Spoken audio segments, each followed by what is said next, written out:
मला सांगा विलास, मराठी या भाषेची जननी कोण आहे?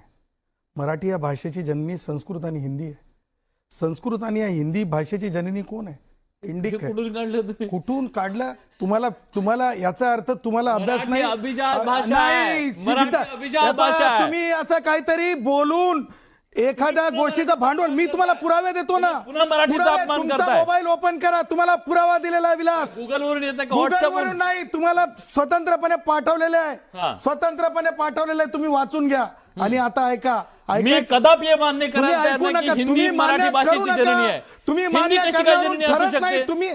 तुम्ही मान्य करण्यावरून ठरत नाही. हिंदी मराठीची जननी, हिंदी ही संस्कृत आणि मराठीला हिंदी अभिजात भाषेचा तुमचं दर्जा अज्ञान मिळाला. आहे विलास, तुमचं अज्ञान आहे. मी काय करू शकतो तुमच्या अज्ञानासमोर? अरे नारळ फोडून कमाल तुम्हाला आहे. ते अरे समजणार कमाल नाही. आहे. त्याच्यासाठी अरे तुम्हाला ज्ञान अर्जन करावं लागेल. नाही, तुम्हाला मी मी मान्यच सांगतो, करायला तुम्ही तयार नाहीये. ऐकून घ्यायची जर तयारी नसेल तर चुकीची गोष्ट कशी तुम्हाला मान्य करायची? अज्ञानी माणसासमोर डोकं फोडलं तरी चालणार नाही, परंतु तुम्हाला आज ऐकून घ्यावं लागेल. चुकीचं कसं ऐकणार? चुकीचं नाही, सत्य सांगतो.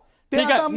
आता- एकदा मला त्यांच्याकडे युवराजी ऐकलं तुम्ही ते काय म्हणतायत? आता ऐकून हे घेऊया. संस्कृत आणि अत्यंत हिंदी चुकीचं आहे. संस्कृत